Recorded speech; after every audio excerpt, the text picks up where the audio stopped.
Ông Nguyễn Bá Thanh, cố lãnh đạo của thành phố Đà Nẵng từ cuối những năm thế kỷ 20 và thế kỷ đầu tiên của thế kỷ 21. Ông được phần lớn người dân thành phố ngưỡng mộ vì những cống hiến và thành tựu của ông đem đến cho thành phố và dân chúng. Ông cũng được biết đến là người có công lớn trong việc biến Đà Nẵng từ một thành phố bình thường của Việt Nam được trở thành một thành phố đáng sống và là điểm đến hấp dẫn của thế giới, được bình chọn hàng năm bởi các trang tạp chí uy tín lớn của thế giới. Bên cạnh đó, ông có những phát ngôn mang thương hiệu của ông, có thể nói không đủ hàng, dân dã, dễ nghe, nhưng cũng là những từ ngữ khắc tinh của bọn tội phạm, những tuyên bố không khoan nhượng với kẻ thù của nhân dân, những lời nói thấm thía đi vào lòng người. Có những ý kiến trái ngược về ông, song về đại thể, ông là người dám nói, dám chịu trách nhiệm. Sau đây, mời quý vị theo dõi lần lượt các video của kênh YouTube Anh Dũng Vision, giới thiệu về những phát biểu và những câu nói nổi tiếng của ông trước nhân dân, trước cán bộ của thành phố Đà Nẵng trong những năm ông nắm quyền.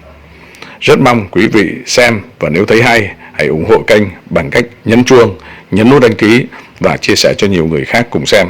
Xin chân thành cảm ơn và chúc một năm mới tới tất cả may mắn, an khang và thịnh vượng.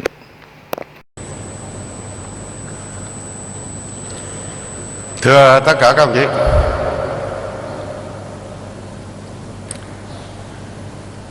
trước hết xin thông báo cho các đồng chí hai tin vui và một tin buồn. Tin vui thứ nhất đó là đội pháo hoa của thành phố Đà Nẵng được Canada mời dự lễ hội ánh sáng tại thủ đô của Canada trong năm nay. Tin vui thứ hai là ca sĩ Quang Hào mà vừa hát phục vụ cho các đồng chí cũng xin đầu quân về làm công dân thành phố Đà Nẵng. Chắc chắn là đoàn ca múa nhạc của thành phố cũng sẽ sôi động hơn.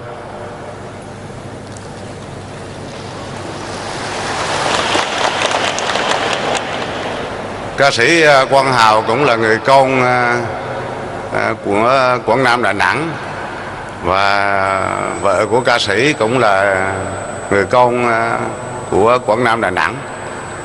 Hai anh chị lâu nay là công tác ở thủ đô Hà Nội.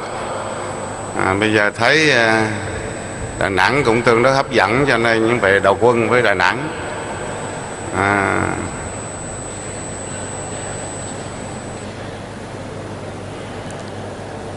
Còn cái tin buồn là chỉ số PCI, nói ra tiếng Việt là chỉ số năng lực cạnh tranh cấp tỉnh của thành phố Đà Nẵng, từ vị trí thứ nhất rớt xuống vị trí thứ 5. Sau 3 năm liên tiếp chúng ta đứng nhì, sau 3 năm liên tiếp chúng ta đứng nhất, và bây giờ là đứng thứ 5. Mà trong đó hai cái chỉ tiêu quan trọng, một là vấn đề về hỗ trợ doanh nghiệp tụt điểm, thứ hai là đào tạo lao động tụt điểm. Như vậy là phải nói rằng cái tổ chức của người ta là một cái tổ chức của Mỹ kết hợp với Phòng Thương mại Công nghiệp Việt Nam VCCI chấm điểm. Thì tôi thấy rằng lần này người ta chấm mình tụt xuống như thế cũng khá chính xác, lẽ ra còn tụt hơn tí nữa cơ. Chắc từ cái chỗ vô địch 3 năm liền cho nên hạ xuống nữa, thấy nghe cũng khó coi. Cho nên như thế là người ta còn chăm chế đó. Thời hồi anh Minh còn làm chủ tịch đó là anh rất chú ý về cái chỉ số này. Cái giai đoạn của chúng ta có một giai đoạn cuối năm á, là chuẩn bị để có một vị chủ tịch mới á, là biết cái chủ tịch cũ là đã chuẩn bị đi nhận nhiệm vụ phó ban tổ chức trung ương, nhưng mà còn câu chuyện bàn chủ tịch mới như thế nào, rồi phải thông qua hội đồng nhân dân để bầu ra chủ tịch mới, tốn một cái thời gian khá dài.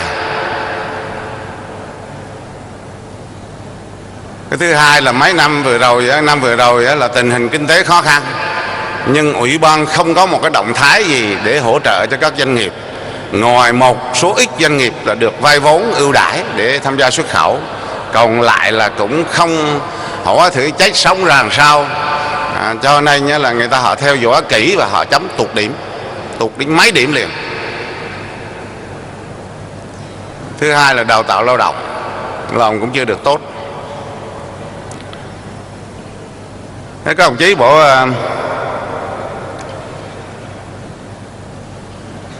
thì lâu lâu thì cũng ít khi gặp đông đảo các đồng chí để mà nói chuyện về tình hình chung của thành phố, để có thông tin thêm, để các đồng chí biết là thành phố Đà Nẵng hiện giờ là nó mạnh cái gì, yếu cái gì, để chúng ta cùng chung tay chung sức để xây dựng một cái thành phố Đà Nẵng cho nó ngày càng văn minh hiện đại hơn.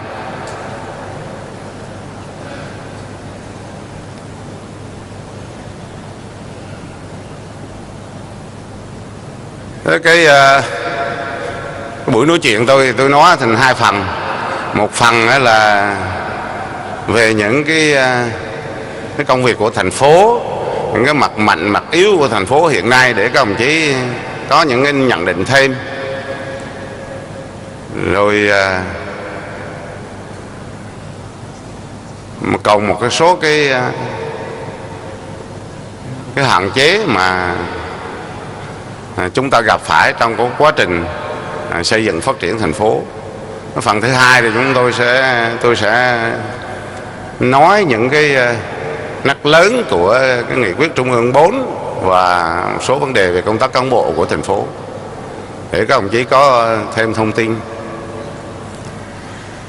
Thực ra thì qua 15 năm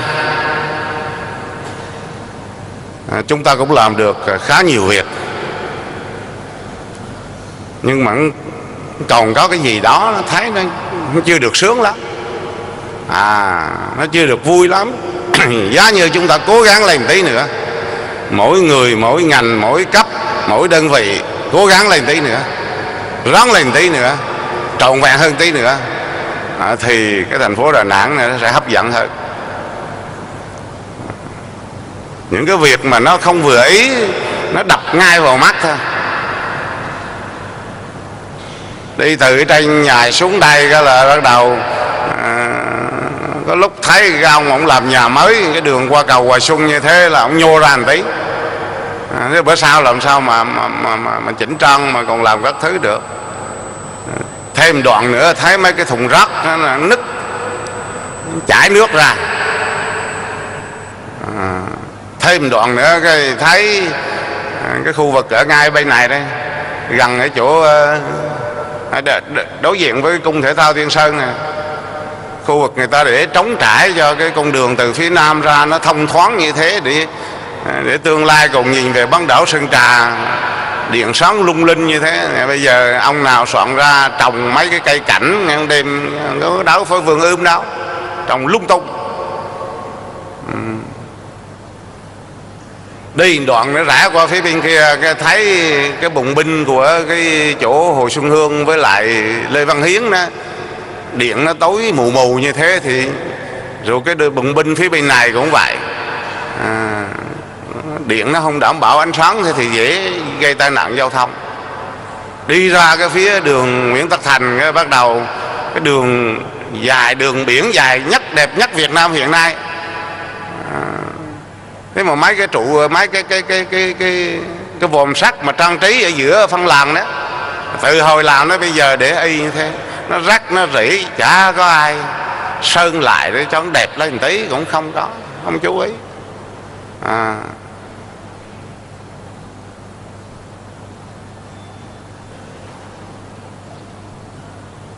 Rồi dự cái kỷ niệm 35 năm phát sóng sóng của Trung tâm Truyền hình Việt Nam tại Đà Nẵng, rồi làm cũng hoành tráng, cũng hấp dẫn. Buổi trưa ra ăn cơm, nghe nói anh em nghe nói ở Đà Nẵng có cái món thịt heo cũng bánh tráng hay lắm. Có ông mới soạn ra dọn ra chiêu đãi, nhìn lên trên dĩa toàn thấy thịt nạc không, chả thấy thịt mỡ thế nào.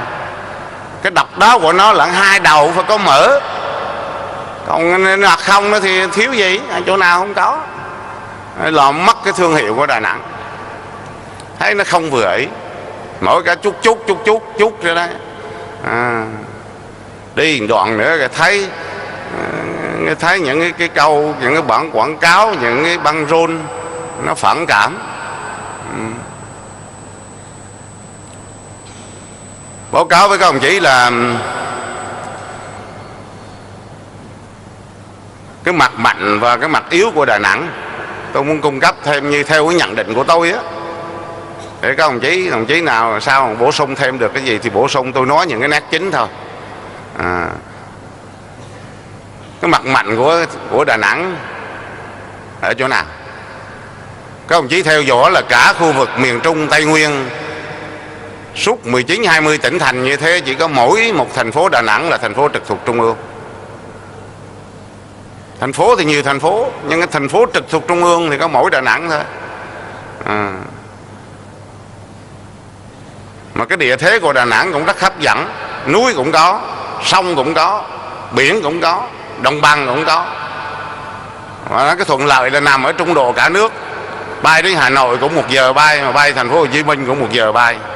Rồi điểm cuối của hành lang kinh tế Đông Tây cũng có cảng biển quốc tế, rồi cũng có sân bay quốc tế, rồi cũng nằm trên cái trục đường sắt, đường bộ Bắc Nam, rồi cũng nằm giữa lòng cái di sản văn hóa. Từ Đà Nẵng đi Huế, đi Phong Nha, đi phố cổ Hội An, đi thánh địa Mỹ Sơn, đó là những di sản văn hóa thế giới, cho nên rất thuận lợi trong vấn đề phát triển du lịch. Cái tiềm năng du lịch của chúng ta cũng rất lớn, như Bà Nà, như Sơn Trà, như Ngũ Hành Sơn, như Vịnh Đà Nẵng, như bãi biển Mỹ Khê, và thành phố Đà Nẵng đang là thành phố môi trường, được công nhận là một trong 10 cái thành phố của châu Á.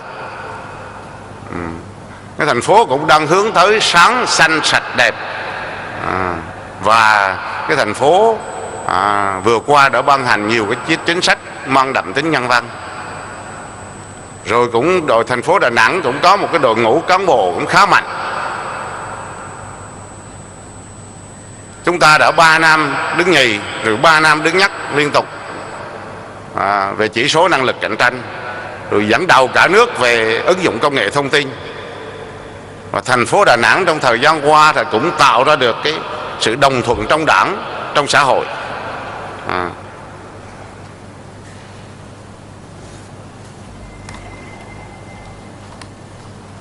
Và phấn đấu để vươn tới không phải còn là câu khẩu hiệu nữa. Tức là khi đảng nói thì dân tin, mà khi mặt trận đoàn thể vận động thì dân theo, và khi chính quyền làm thì dân ủng hộ. Cho nên cái được lớn nhất của Đà Nẵng trong cái thời gian qua chính là được lòng dân. Tuy còn vấn đề này vấn đề khác, nhưng tôi nói về vấn đề cơ bản. Về cơ bản là chúng ta tạo được cái sự đồng thuận trong dân. Và Đà Nẵng cũng đã để lại cái ấn tượng tốt đẹp với nhiều người bằng nhiều việc làm, nhiều cái chương trình hành động của mình.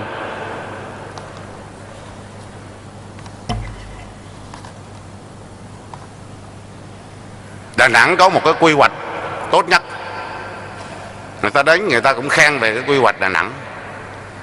Thậm chí người ta hỏi là nước nào làm cái quy hoạch cho Đà Nẵng.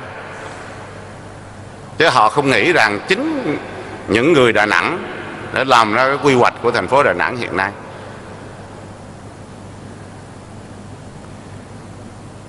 Rồi chúng ta cũng là cái nơi mà giải tỏa đền bù nhiều nhất. Hơn 10 năm qua đã giải tỏa di dời đụng chạm đến như vậy là 97.000 hộ dân.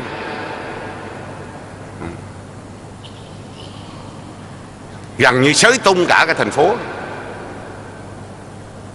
Để chúng ta mở mang, chúng ta phát triển, chúng ta chỉnh trang đô thị. Rồi Đà Nẵng cũng thực hiện cái phương châm nhà nước và nhân dân cùng làm. Khi đời sống còn khó khăn, tình hình còn khó khăn, kinh tế của thành phố còn khó khăn, chúng ta đã vận động để xin dân từng mét đất để chúng ta mở rộng đường xá. Dân hiến đất không phải đền bù. Rồi cái chỉ số năng lực cạnh tranh của chúng ta cũng ấn tượng nhất. Rồi cái chỉ số ứng dụng công nghệ thông tin của chúng ta cũng ấn tượng nhất. Rồi chúng ta cũng có chương trình 50, 3 có cũng độc đáo nhất. Rồi còn gì nhắc nữa? Thành phố mà trong thời gian như thế làm được nhiều cầu nhất. Chúng ta có cái cầu quay sông Hàn cũng thuộc cái loại độc nhất vô nhị đó. Cái sải cánh mà dài một chiều dài như thế và nặng đến 1.200 tấn như thế thì trên thế giới thì có mỗi cái cầu sông Hàn. Rồi sắp tới đây còn cái cầu Rồng nữa cũng độc đáo lắm. Rồi thành phố Đà Nẵng cũng được công nhận là thành phố sạch nhất. Cái lễ hội pháo hoa cũng hoành tráng nhất, cáp treo cũng dài nhất, tượng Phật cũng to nhất, bệnh viện phụ nữ cũng hình thành sớm nhất, bệnh viện ung thư quy mô hiện đại đầu tiên của Việt Nam cũng sẽ đưa vào khánh thành trong năm nay. Rồi cái cung thể thao Tiên Sơn mà các đồng chí đang ngồi đây là cũng cái cung thể thao lớn nhất của cả nước.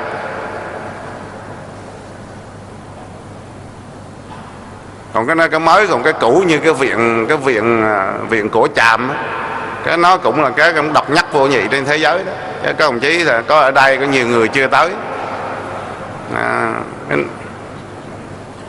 Ai muốn nghiên cứu lịch sử Champa rồi này khác qua những cái pho tượng đó, lấy tượng bằng đá đấy, sắp tới sẽ có tượng bằng ngọc, bằng vàng nữa kìa. Nhưng mà đưa ra là phải giữ cho nó chặt chẽ chứ không lơ mơ mất cái chết. Cái tượng đó thì lại còn hiếm có. Đá mà đã ở các nước mỗi lần triển lãm là phải mượn của Đà Nẵng á, mượn của Đà Nẵng mà chở ở đây qua Pháp để trưng bày cho khách du lịch xem. Rồi chúng ta cũng có cái trung tâm phát triển nguồn nhân lực chất lượng cao, cũng gần như là có mỗi Đà Nẵng có. Cái bóng đá của chúng ta cũng thuộc cái loại mạnh nhất. Bây giờ thì chưa nhắc, nhưng mà mấy năm trước thì có lúc đó là một năm mà làm cái 5 cái cúp liền.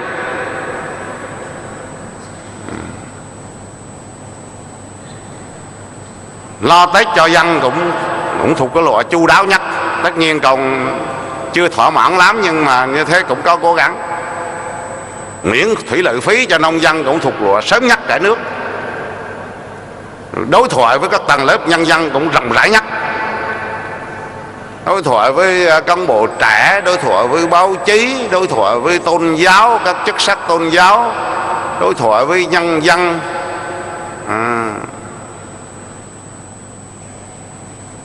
Hoàn thành chương trình mổ tim cho trẻ em nghèo, mổ tim bẩm sinh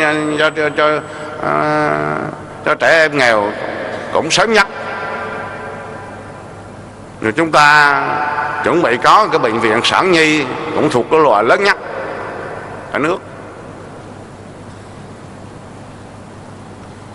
Rồi chương trình có quỹ vay vốn hoàn lương cũng đặc biệt chỉ có Đà Nẵng.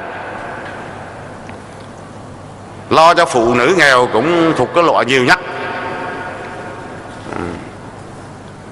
Rồi có cái chương trình chạy thận nhân tạo miễn phí cũng độc đáo nhất. Bây giờ mà bị bệnh thận nhân tạo là đến bệnh viện Đà Nẵng là chạy là không mất tiền. Ngoài mấy cái nhắc tôi kể đó thì còn 3 cái lẻ tẻ này. Ví dụ như chúng ta dẹp cái nạn ăn xin lang thang là sớm nhất, dẹp cái nạn đua xe cũng sớm nhất. Rồi gặp gỡ mấy ông chồng đánh vợ bữa nay cũng đỡ đi nhiều. Rồi cảm hóa thiếu niên hư, rồi thi tuyển công chức, rồi hình thành trường chuyên Lê Quý Đôn, rồi vừa rồi là không thu tiền giữ xe đến các bệnh viện, rồi không thu thuế mặt bằng, các thuế một số thuế khác đối với một số chợ sau cái Tết âm lịch. Rồi chúng ta cấp nhà cho cấp cho không đó, cho cái số nhà chồ mấy trăm căn hộ phía bên kia sông.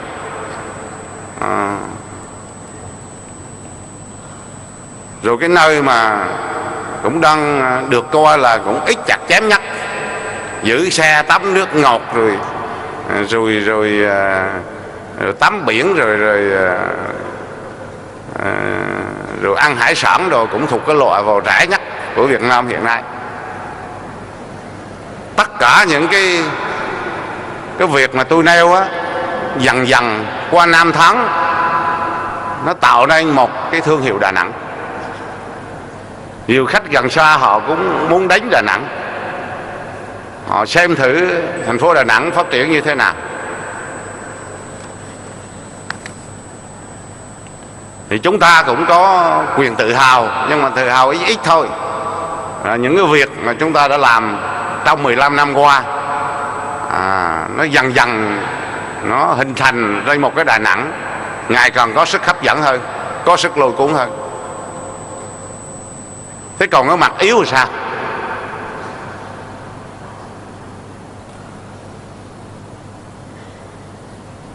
Cái này là trời sinh ra cho chúng ta không muốn. Chúng ta ở xa các cái trung tâm lớn như thành phố Hồ Chí Minh, như Hà Nội.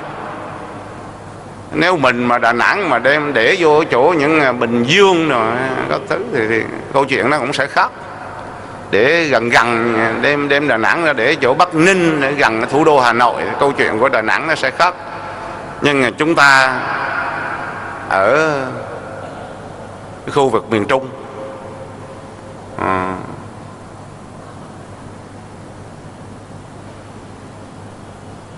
mà các đồng chí biết rồi, cái thế mạnh của con người miền Trung á, gan góc, kiên cường, anh hùng, dũng cảm, hiếu học, nhưng mà cái tính hợp tác á, nó cũng hơi thiếu đó. Các đồng chí để dọc ra xem, họ là cái vùng đồng bằng Bắc Bộ tụ lại cái Hà Nội, tụ lại cái Hải Phòng, ở Nam Bộ nó tụ lại cái thành phố Hồ Chí Minh, nó tụ lại cái Cần Thơ, tức là cái Tây Đô cũ. Nhưng còn ở Đà Nẵng thì cứ là một vạch từ ở ngoài Quảng Trị đến Huế đến Đà Nẵng đến Quảng Nam, Quảng Ngãi, Bình Định, Phú Yên, Khánh Hòa là gì, cái là ông nào cũng có cảng biển, ông nào cũng có sân bay, ông nào cũng rất nhiều bà mẹ Việt Nam anh hùng. Không phải dễ gì tụ lại Đà Nẵng. Các ông chí theo dõi vừa rồi,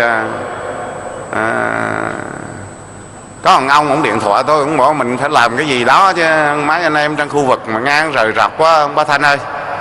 Ủa chục mình nghĩ lâu quá rồi, nhưng mà dễ chi mà mời mà ngồi lại được bữa. Ông bảo thế dịp bắn pháo hoa cái ông làm cứu đi. Bảo rồi, dịp pháo hoa cái mình tổ chức, mình mời hết bí thư chủ tịch đến dự để bàn cái hợp tác ở trong cái vùng thế nào. Nghe cái vẻ hồ hởi phấn khởi. Cái bữa ra mắt đầu tiên, bữa hộp đầu tiên đó là thiếu mấy ông nè, không có giờ đủ. Sao hắn cực chi mà hắn cực.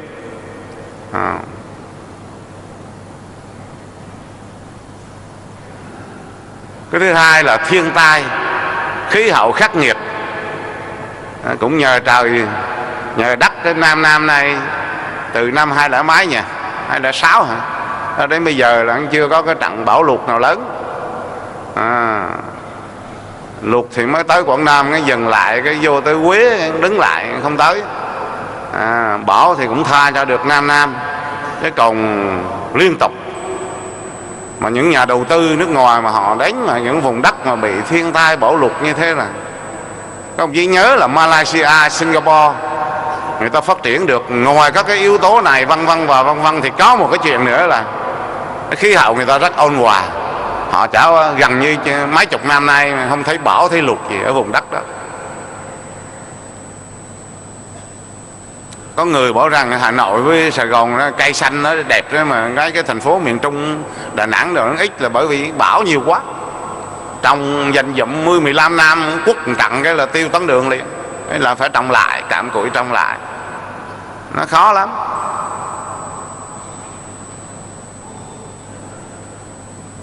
Rồi thiếu nguồn nhân lực chất lượng cao. Ở Đà Nẵng mà bây giờ nhà đầu tư không vào không tìm một cái người mà nói tiếng Anh thì không tìm được. Nhưng mà người nói tiếng Anh giỏi mà là làm kế toán giỏi thì hắn tìm đảo con mắt không ra. Là phải kêu thành phố Hồ Chí Minh rồi Hà Nội rồi chi viện, chứ còn tại chỗ tìm không ra. Ông giỏi tiếng Anh thì không biết kế toán, ông biết kế toán thì học miết không ra tiếng Anh. Khó khăn như thế.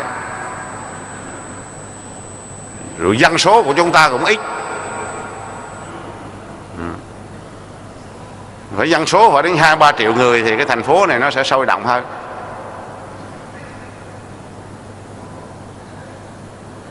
Dân số ít thì làm cái gì cũng khó hết, tuyển lao động cũng khó.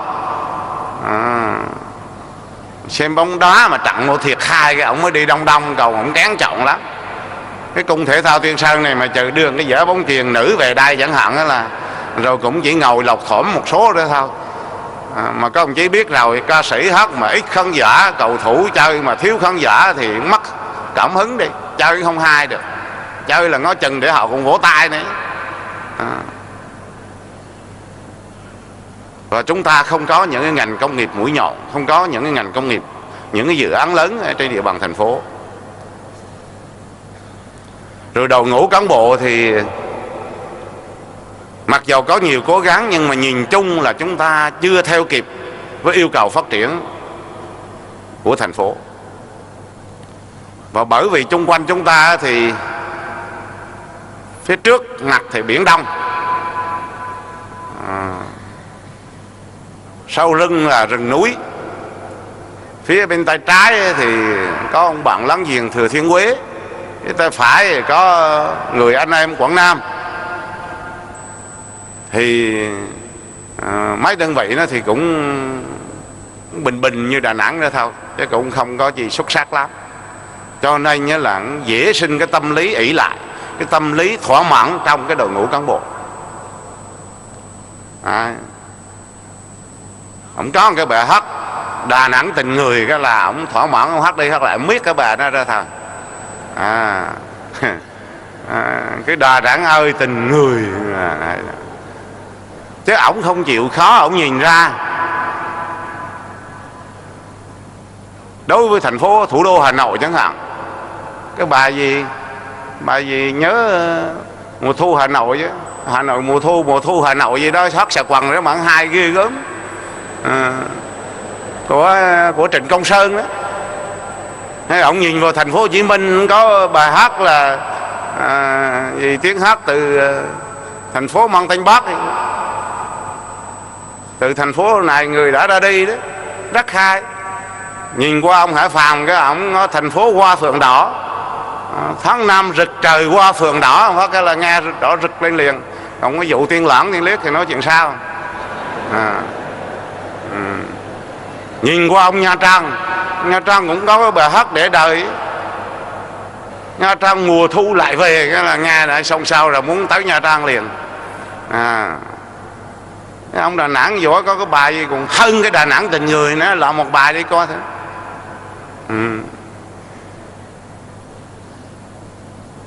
Cái thứ đó là nhiều lúc nó cảm hứng thôi. Hà Nội mùa này vắng những cơn mưa, cái rắc đầu đông, khăn em bay hiu hiu gió lạnh, hoa sữa thôi rơi rồi gì đó, là cái đó đâu phải những nhạc sĩ chuyên nghiệp đâu. Những người bình thường họ có tâm hồn lãng mạn như thế thì họ bất chợt một cái khoảnh khắc như thế. Mà đúng là trời mùa thu ở Hà Nội mà đi dọc dọc cái hồ Tây nó đẹp lắm, dễ ra thơ ra nhạc lắm. Nhưng mà cái sông Hằng này về ban đêm hả, ông cũng tìm, ông ngó thì coi, đúng là cũng không nơi nào có được chứ. Bây giờ không ra thơ ra nhạc thì đúng là cũng yếu thật. Yếu thật. Cho nên dễ thỏa mãn với những cái mà mình đã đạt được. Đó là. Thì đó là tôi nói cái mặt mạnh và những cái điểm yếu và cũng chính thôi, chứ còn nhiều thứ nữa. Nhưng nói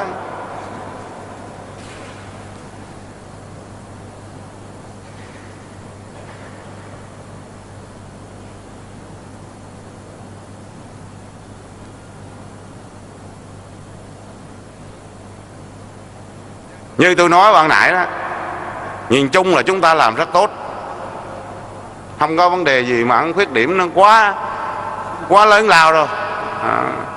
Nhưng mà không được thỏa mãn. Đó, chứ đi vào từng đơn vị cái là có vấn đề liền. Tôi nói cái ví dụ như ông văn phòng Ủy ban Nhân dân thành phố chẳng hạn, như thế đã được chưa? Nơi mà tham mưu trực tiếp cho Ủy ban Nhân dân, một cái đội quân cũng khá đông đảo, mà phải nói ông làm nghĩa là nhiều lúc không có thứ bảy chủ nhật nữa, vất vả lắm đấy. Thế nhưng mà rồi cũng có chuyện, nếu mà để nói thì cũng ưu điểm cũng nhiều, nhưng mà không phải không có khuyết điểm.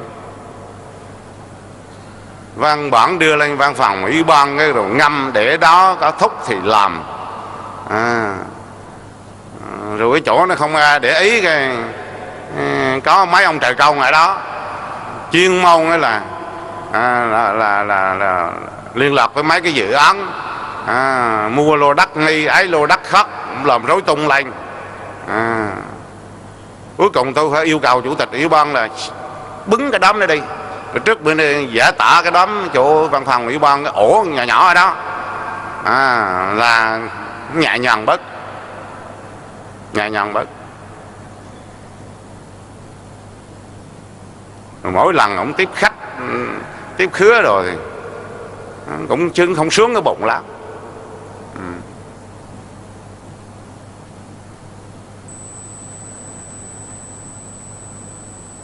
Nếu mà hãy góp ý cho ông bổ sung cho cũng làm hết sức rồi đó anh ơi. Hết sức rồi. Hai chỗ ông công an thành phố chẳng hạn, ông công an thành phố là phải nói là so với cái mấy cái địa phương khác là ổng dễ, cái mà dẫn lãnh cờ thi đua của bộ rồi ổng luôn luôn ở cái top nhất nhì ba rồi, chứ không phải chơi.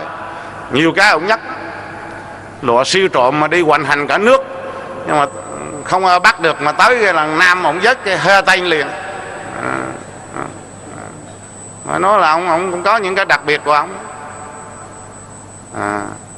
Nhưng có một số mặt đó là chưa sao, cần phải nói. Mà trước tôi dành một ngày, tuần trước tôi dành hẳn một ngày tôi làm việc với ông công an thành phố về hàng loạt vấn đề, từ ma túy đến tội phạm đến tai nạn giao thông, còn cho một ngày.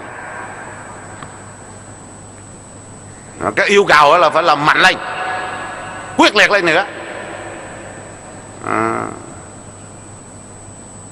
Góp ý cho ông Sơn, bộ ông làm công an, ông không có ông để tôi làm trước. Ông làm công an là ông phải có uy, phải mạnh. Anh không chắc có lẽ cái tặng người tôi cũng hơi nhỏ đó thôi, chứ tôi làm cũng hiệu quả lắm chứ, chống chế lại chứ phải.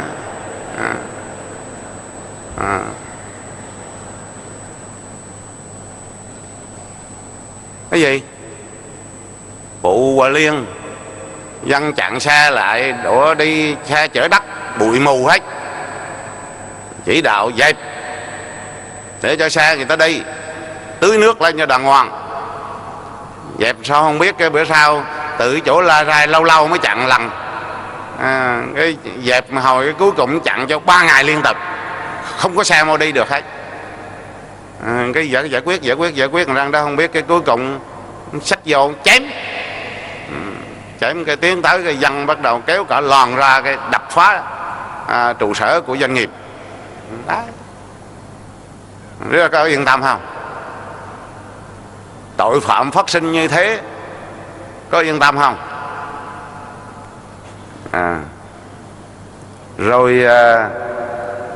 Rồi cảnh sát giao thông, cảnh sát giao thông như thế thì mình đã yên tâm chưa? Nay vừa rồi chỉ đạo cho công an thành phố đó, sáng nay có nói với anh Sơn nữa, toàn thành phố chỉ duy trì 4 cái trạm thôi. Trên cái trục đường quốc lộ số 1 đó, cái trạm phía bên Liên Chiểu đó 1 trạm, phía bên Hòa Phước giáp Quảng Nam đó 1 trạm, là trạm thứ 2. Trạm thứ 3 là cái tuyến đường của cũng từ Quảng Nam xuống á, ở trên Tuy Loan á, rồi cái trạm thứ 3, và cái trạm thứ 4 là cái trạm ở bên quận Sơn Trà, Ngũ Hành Sơn. 1 trạm đó, 4 trạm.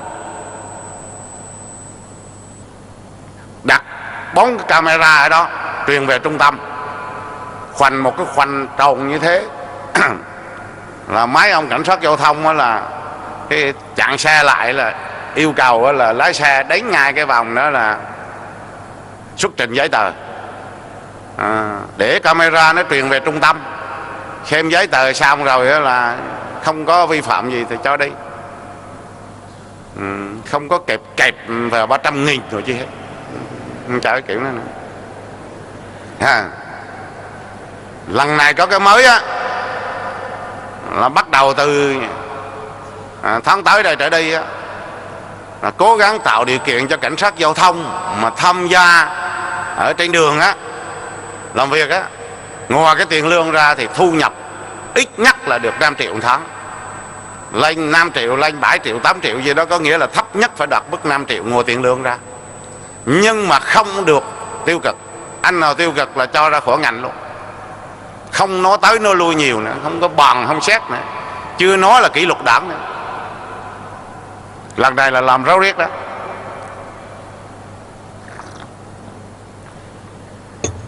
Trừ những chiếc xe nó vi phạm, nó chạy quá tốc độ rồi gì thôi, còn lại không có cái chuyện mà cứ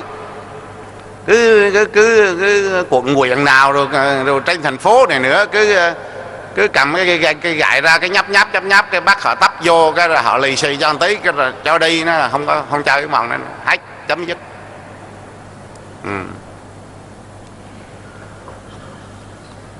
Tôi cho các đồng chí thấy thử thế này để cho ngành công an.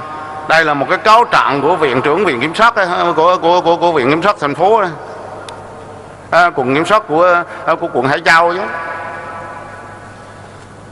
Vụ thứ nhất khoảng 1 giờ ngày 12 tháng 6, 210 Trương Văn Quý dùng chiếc xe mô tô này khất chở Trần Thị Tiên đi trộm tài sản.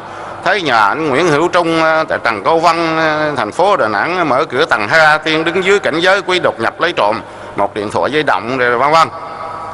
Vụ thứ nhất. Vụ thứ hai khoảng 1 giờ 30 phút Trương Văn Quý như thế. Cái vụ thứ ba khoảng 1 giờ 30 phút Trương Văn Quý. Vụ thứ 4 khoảng 2 giờ ngày không xác định tháng 7 hơn gần 10 Trương Văn Quý là dùng xe mô tô. Vụ thứ 5, vụ thứ 6, vụ thứ 7, vụ thứ 8, vụ thứ 9, vụ thứ 10, cái vụ thứ 12, cái vụ thứ 13, cái chi đây này, vụ thứ 14, vụ thứ 15, vụ thứ 16, vụ thứ 17, vụ thứ 18, vụ thứ 19, vụ thứ 20, vụ thứ 20, vụ thứ 20 là khoảng 2 giờ ngày 24 tháng 7 năm 2010 Trương Văn Quý dùng xe mô tô chở Trần Thị Tiên đi trộm cắp tài sản. Công an ở đâu mà hoành hành dữ rồi đó. Nó còn vụ thôi. Tôi không biết. Cứ hễ tội phạm hoành hành nhiều là do công an yếu. Đấy. Tôi nói đó. Bây giờ học một số nước đi chứ. Những cái xấu, những cái kém của người ta đừng học, còn những cái hay của học nhé. Qua Singapore đó mà ăn trộm mà đến 20 lần như thế này đấy, bụp liền. Họ đâu có ra nghị quyết nhiều đâu. Họ đâu có hô toàn đảng, toàn quân, toàn dân phòng chống tội phạm đâu. Mà họ quản lý xã hội nó như thế. Mình nó quá lỏng lẻo. Khi mình yếu thì nó mạnh thôi chứ sao chứ. Giống như vi trùng ở trong cơ thể, ai không có. Nhưng chẳng qua cái sức đề kháng anh yếu rồi nó xông lên nó giật anh thôi. Thế còn anh khỏe thì nó lướt qua thôi. Cái vụ tội phạm này nó cũng vậy. Thử một vụ của quận Hải Châu, quận trung tâm của thành phố. Cứ Trương Văn Quý tôi đạt hết 20 vụ bỏ chết. Kiểu này là không được. Cho nên lâu lâu thì ông cũng tóm được tên siêu trộm đó, thì ông cũng quảng bá hình ảnh của công an Đà Nẵng với cả nước cũng được. Nhưng mà còn Trương Văn Quý này ông thua á. Thua. Ông làm chi?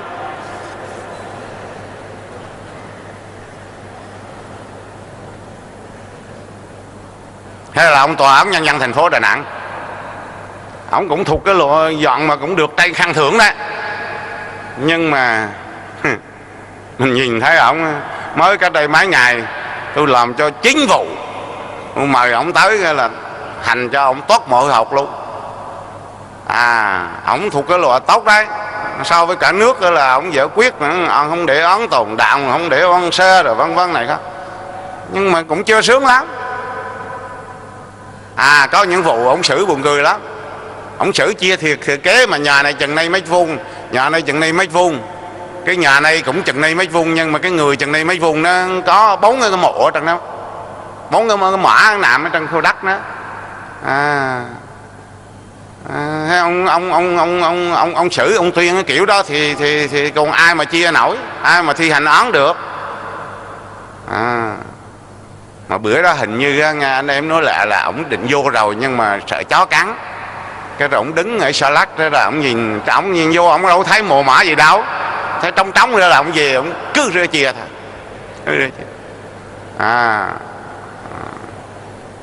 Cho nên các ngành nội chính không yên tâm tí nào hết. Người ta lừa đảo họ mượn tiền mượn năm giấy tờ rõ ràng, cái họ biết thế nào rồi cũng kiện cáo rồi. Cái ông đó, ông đem cái nhà của ông đem cho câu. Cái trừ xử tuyên cái nhà đó thì cái nhà đó thành của ông câu mất. Ông cho là coi như không còn cái chi để mà trả cho người ta.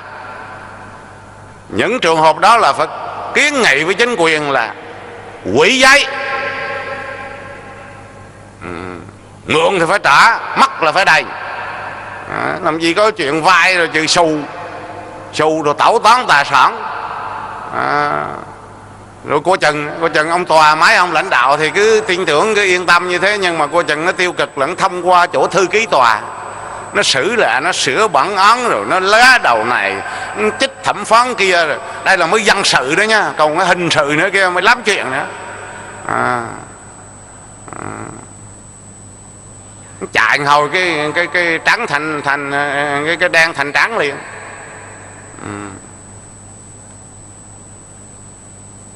Các ngành nội chính ở thành phố dám nói rằng đồng chí bí thư nói là chứ ở mình đây là không có tình trạng chạy, bọn tôi giải quyết là như bao công trở lên, công tâm khách quan. Dám nói ra không?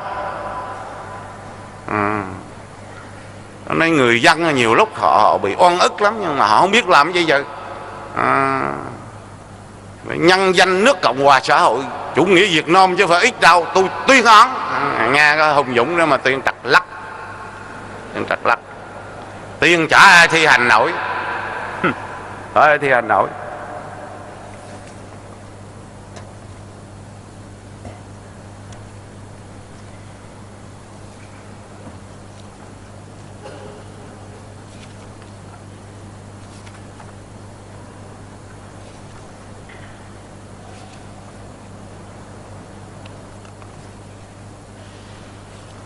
Cho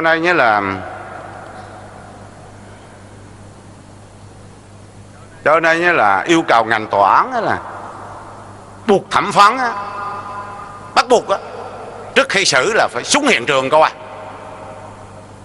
cho nó rõ ràng. Không xuống hiện trường nghe anh em báo cáo là xử quan liêu như thế là nó không chính xác. Nó không chính xác, dẫn đến chỗ là không thi hành án được. Không thi hành án được thì cuối cùng là dẫn đến án tòng đạo. Án tòng đạo. Mà còn ông thi hành án nữa, rồi ông trưởng ban chỉ đạo thi hành án. Trưởng ban chỉ đạo thi hành án là cái ông chủ tịch Ủy ban Nhân dân thành phố á. Nhưng ổng trăm công nghìn việc, ổng phó thác, rồi làm chi làm thôi. Cách đây mấy ngày là tôi dùng cái quyền của trưởng đoàn đại biểu Quốc hội với chủ tịch Hội đồng Nhân dân, tôi giám sát chính vụ, chỉ ra cho ông tòa án thấy, chỉ ra cho ông thi hành án thấy.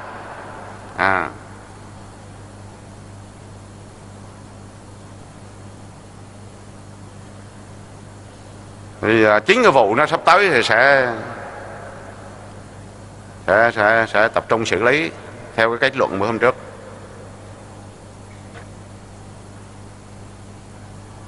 Hay thanh tra thành phố chẳng hạn. Thanh tra thành phố thì hoạt động của thanh tra nó lu mờ ghê gớm. Ông tránh thanh tra, cái ông Tiền ông hiền khô đó, ông cười đó, ăn thua chí. Tra là tất nhiên tôi không yêu cầu là phải trợn mắt trợn mũi lên, nhưng mà cũng phải sắc sảo, nó phải biết cái chỗ nào những cái điểm nhạy cảm các thứ là mình phải sọc vô mình thanh tra. Còn mình cái lòm đều như thế Yếu quá thì cũng không thấy nổi, yếu quá nhưng mà tích cực lên thì chưa thấy tích cực.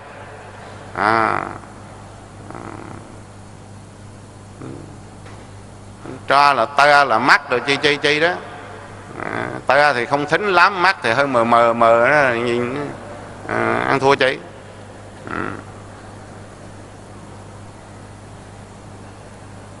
Hay ông Sở Ngộ Vụ, phải nói ông cũng tích cực. Nhìn ra được chưa? Đoàn khách đoàn khứa tới ông cũng lo lắng này khó các thứ, nhìn không sướng. Đợi thở nhà ai mà đoàn khách tới đây, tổng số trong đoàn là 9 người đi đến thành ủy để mời bí thư thành ủy tiếp. Vâng, đi trống một mắt đi tới có 5 người thôi, nhưng mà cũng đứng tôi xin giới thiệu mà chưa có chợ có ai trời, có người một giới thiệu. Ông giám đốc sở bảo rồi tổng bí thư Lào qua thăm, ông giám đốc sở đây bí thư đây dẫn ông tới cái phòng đóng cửa mất. Tìm không ra chìa khóa, lấy chìa khóa mở không ra. Ôi trời ơi, ông để ông tổng bí thư Lào ông đứng mà bữa hôm đó tôi không sượng người, tôi không biết chạy trốn ở chỗ nào nữa, có chỗ nào rút được tôi cũng rút. Tội nghiệp ghê gớm. Làm gì đó. Rồi còn mới đây tưởng ông rút kinh nghiệm chi chứ. Cũng dẫn ông tới, vừa mới ngồi vô thì họ mới ngồi xuống cái chưa kịp cái gì hết chứ. Tôi xin trân trọng giới thiệu đồng chí Nguyễn Bá Thanh, bí thư thành ủy, chủ tịch hội đồng nhân dân. Cái này là đồng chí không kịp dịch nữa, chứ không biết cái trời đất gì.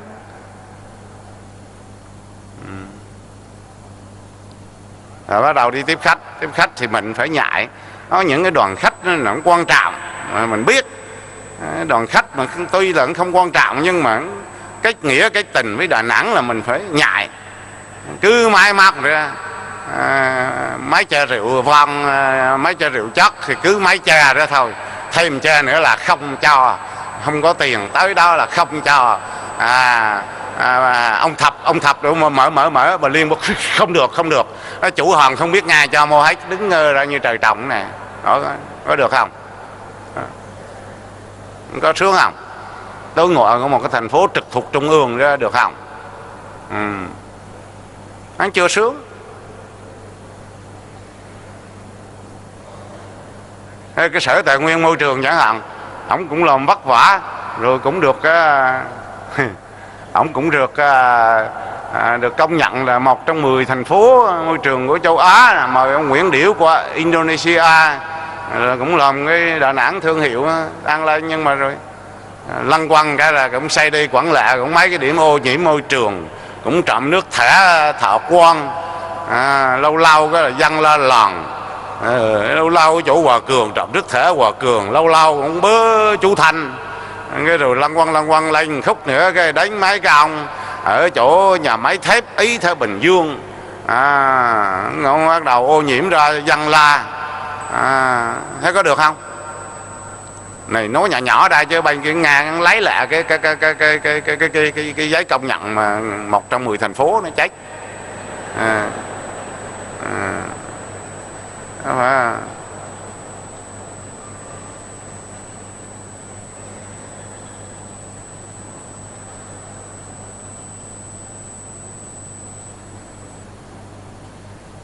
Hay là cái sở công thương. Sở công thương thì hắn cũng đều đó. Đều đó. Mà ảnh thấy đó, ảnh nghĩ ảnh cũng ngon lắm đó, nhưng mà thấy đều đó. Đều. Ổng có bao giờ ổng nhìn ra cái phía sau của chợ hàng không? Cái phía mặt trước chợ hàng tọm cho cái phía sau của chợ hàng đó mà. Cái nhà tôn đồ lụp sụp rồi đặt nó dày đặt các thứ rồi. Mẫn khổ khách du lịch là đi cái đường Bạch Đằng nó đi ngõ sau nó đi vô. Không bao giờ giám đốc sở công thương là cần phải đề nghị chỉnh sửa chỗ này để thu hút du lịch không? Giám đốc sở công thương có giống Phật mấy cái quán mà bán thịt heo mà không có mỡ nữa không? Xử phạt hành chính đó, chất lượng dịch vụ không tốt, nó bằng đường làm nẻo, treo đầu dê bắn thịt chó phọt. Giám đốc sở công thương nó làm đó. Đến ngày Tết kia làm chi, cái đem thịt heo ra cái là bán để mà ổn định bình ổn giá. Tài chính là cấp tiền không kịp. Rồi sai đi quay lại năm nào không thấy ông Đắc Vinh đó, không thấy ông Rẽ Vinh mà thấy ông Đắc Vinh đó, nghe là bắt đầu phục vụ. Thì ảnh thấy rồi yên tâm rồi. Bắt phát cái phiếu ra cái là mua. Mấy cái quầy thịt heo đó cái bán 90.000 đồng ký lô. Nhưng mà nhớ rằng có một bộ phận đó là mua 90 cái đem vô ngồi chợ nó bán 130.000, lấy 30.000. Ông Kha ơi là ông Kha, chứ không phải ông tới dân hết đâu. Mà tới dân hết đâu. Đừng có yên tâm quá.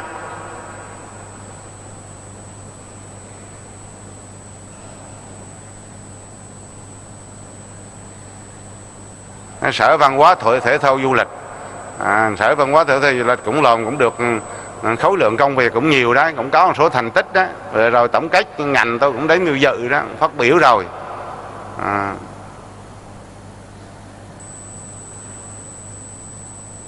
Ông làm sao để mà xây dựng cái nếp sống văn hóa, văn minh đô thị thì cái vai trò của Sở Văn hóa Thông tin như thế nào? Có hơi mờ nhạt không? Như văn hóa, cái chiều sâu của nó, cái nếp sống á, có được cái đội quân giành thành tích cao trong SEA Games vừa rồi, cái tổ chức mừng công. Buổi sáng ra cái khoảng tầm giờ cái ông Vinh bảo anh Thanh đó hả? Vâng. Mời anh chiều nay 4 giờ anh đến dự anh em cho vui. Mình mời đám dỗ hả? Bí thư có lịch công tác rồi, buổi chiều người ta làm gì, sáng người ta làm gì, nổi đùng đùng lên gọi như mời đám dỗ không bằng. Cuối cùng cái bữa hôm đó tôi lại không dự để động viên anh em được. Còn Hoàng Quý Phước tôi không phải kể công chứ, tôi là cái người cũng góp phần phát hiện và giữ chân lại đó, thuê huấn luyện viên giỏi để mà huấn luyện đó. Được thành tích rồi thì mấy ông giành nhau kẻ mọn trên báo chí. Ông Hẻ cũng kể ông này, ông nào cũng thành tích thì dành cho mình, mà khuyết điểm là đổ từ họ Lê, họ Nguyễn, họ Trần chuyển ra họ đổ là đổ thừa đó.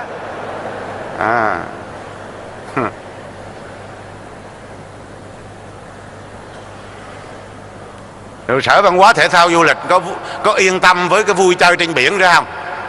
Được chưa? Bữa hát hồi nãy tôi nói rồi, được chưa?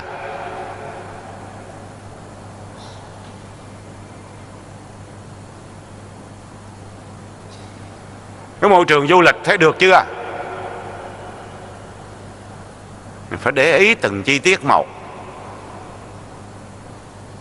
Cái chỗ đường chỗ Trần Phú này đánh dài mà lấy 100.000, 200.000 không đưa tiền là rạch dài. Ông du lịch ông phải để mắt tới, ở du khách lần nó sợ luôn, một lần đi không bao giờ trở lại, sợ.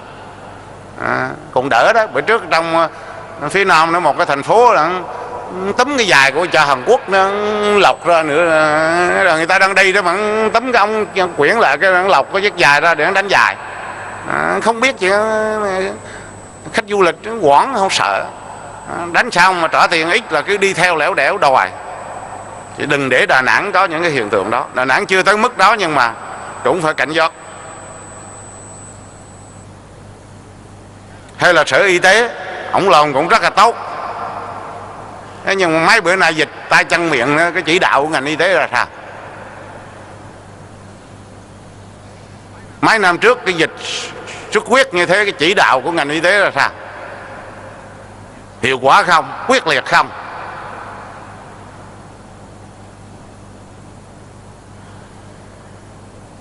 Cái khoa gì, khoa ngoại, khoa gì của ổng đó, cái ông mà trưởng phòng gây mê hồi sức cũng là mấy chục năm nay.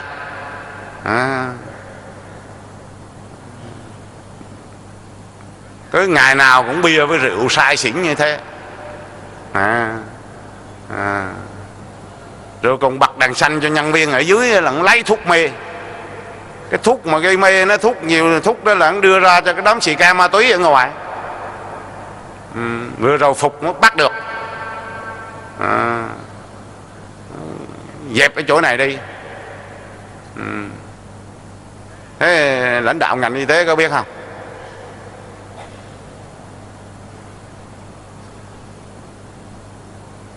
Cái nhìn bên ngoài không thấy đâu, đi sâu ở bên trong á. Bữa hôm tôi nằm trong đó rồi có một người nhà bệnh nhân họ nói với tôi, họ bảo chú vô người ta chăm sát rồi, chứ còn bọn công làm gì được. Bởi tất nhiên thì bọn công thì không được như chú rồi, nhưng mà có đến nổi tệ quá không, bộ cũng có đạt được mà có bữa được, mà có bữa cũng ít người quá. Họ nói với tôi đó.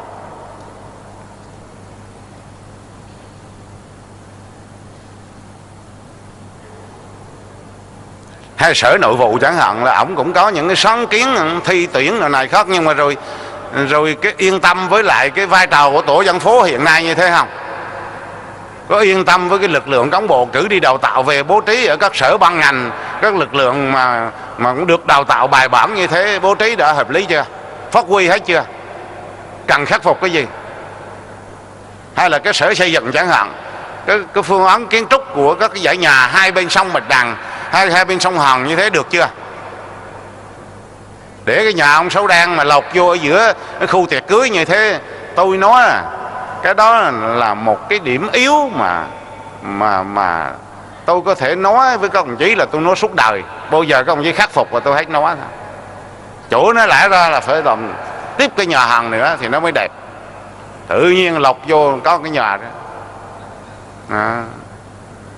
Tôi không võ đoán, không suy diễn đối với cán bộ lãnh đạo của Sở Xây dựng, nhưng mà cô chừng cấp dưới vẫn thơm mưa cái đó vẫn không nhận phong bì, cái nó mới lạ. Hắn thừa biết cái chỗ đó là quy hoạch đâu phải nhà ở, nếu mà cuối cùng cũng vô được. Mà thà ở đâu khuất mắt đi lên đi xuống ngày mấy 4 bận, tới đó chỗ đó ngó lơ đi, muốn ngó còn chỗ khác nhắm mắt lại rất cha cho rồi. Chướng. Chỗ đó tôi đề nghị thành phố quy hoạch lại làm cho bài bản, rồi khuyến khích mấy cái nhà hàng đó. Hiện nay người ta đang bật đèn trang trí, nhiều cái nhà hàng người ta bật điện trang trí rất là đẹp. Sau này ủy ban cho ông cái đó, không cần lấy tiền, đưa cái hệ thống điện chiếu sáng cho ông hưởng cái đó. Đấy, tức là thành phố chịu cái tiền để làm cho nó đẹp lên, nó sẽ thành cái điểm đến của khách du lịch. Ban đêm mà bây giờ cho 10 năm tới là khách nó nườm, nó đổ có khi hàng chục xe ca đến cái khu vực nó để nó ăn tối. Mình phải làm cho nó đẹp lên, dẹp cái phía sau đi để làm cái bãi đổ xe.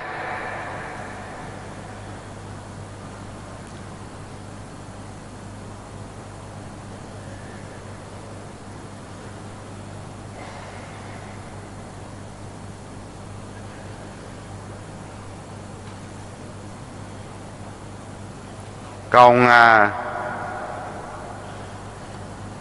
tôi lướt một số sở thôi, chứ nhiều sở cũng như cái Sở Giáo dục chẳng hạn, cũng yên tâm với học thêm dạy thêm như thế không? Yên tâm với tình hình lạm thu như thế không? Yên tâm với cái việc mà quá tải như thế không?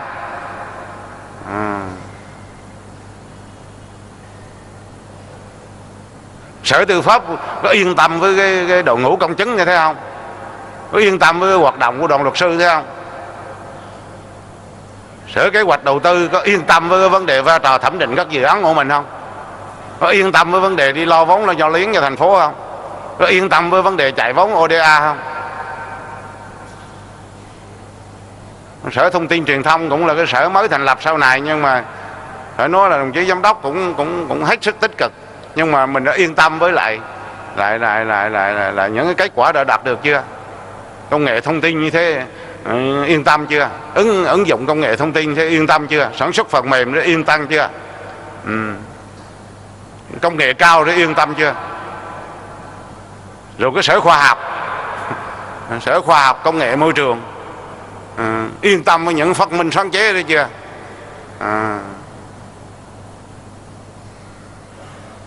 Đề án nọ dự án kia, nhưng mà thử một cái bây giờ nghĩ ra một cái để cái thiết bị để kiểm tra cái mũ bảo hiểm bữa trước bữa nay lai quay không biết tới đâu rồi không biết nữa.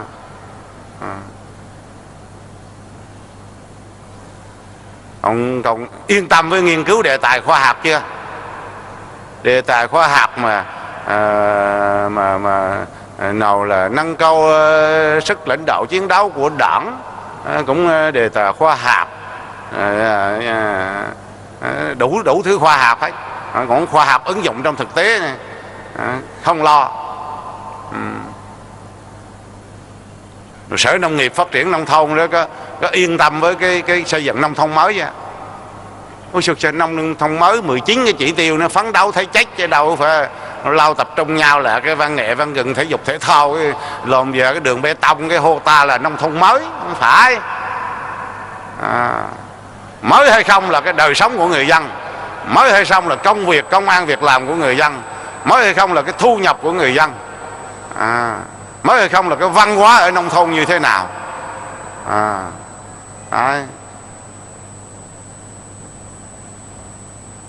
Có mãi hình thành các cái hợp tác xã mới theo quy mô thôn tới đâu rồi. Cái trung tâm xúc tiến đầu tư có yên tâm với cái xúc tiến đầu tư của mình không? Làm thế nào để cái dự án lớn nó đi vào khu công nghệ cao, đi vào khu công nghệ thông tin tập trung, cần ban hành những chính sách thu hút gì? Rồi cái Ủy ban Nhân dân thành phố, Ủy ban Nhân dân thành phố thì các ông chí cũng hết sức vất vả. Nhưng vẫn khổ nổi là cái nhiều lúc bao quát nó không hết. Bao quát không hết. Hôm ông chủ tịch Quốc hội ông vô Quảng Nam, ông đi ra Đà Nẵng đây không ông nào biết hết. Ông chủ tịch nước ông đi tới đây không ông nào thông báo.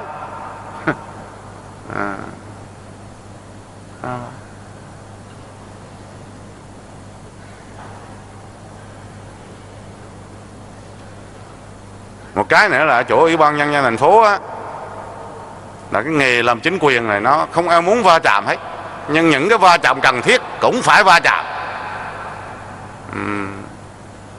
Tôi chưa thấy các đồng chí phê bình anh nào cho gai gắt, chưa thấy bao giờ mà các anh kỷ luật cho những anh không hoàn thành nhiệm vụ. Đều đều đó, rồi cuối cùng cuối năm rồi cũng vỗ tay rồi phấn khởi rồi tặng bằng khen rồi vỗ tay đó thôi.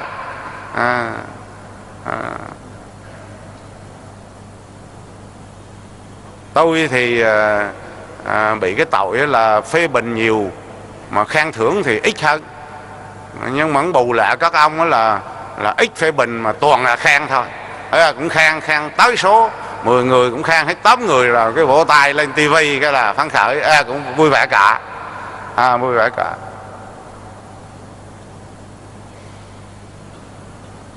Ít đối thoại.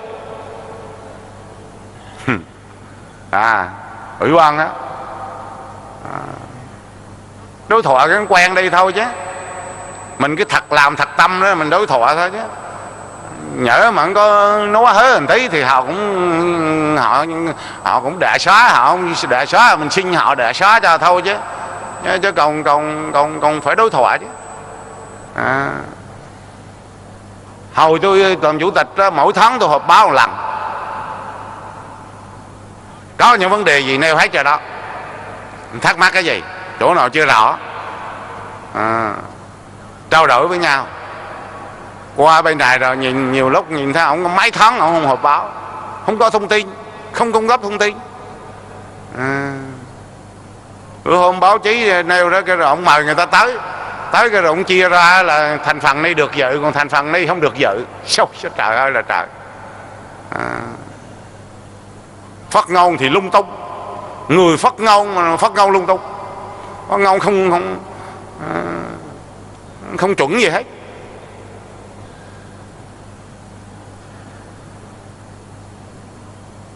Rồi xử lý tình huống của ổng là như cái vụ Hòa Liên là ổng lúng ta lúng túng. Tôi cũng nghe có anh em góp ý là anh làm vừa vừa thôi, chứ anh làm nhiều quá cái anh em nghĩ lại. Cái vụ Hòa Liên là tôi để anh em làm đó, tôi không thèm ra đặt. Nhưng ổng làm chạp cái nó đi đặt nóc cái trụ sở luôn, làm vậy. Chính quyền đó là nó phải mạnh mẽ, nó phải quyết liệt.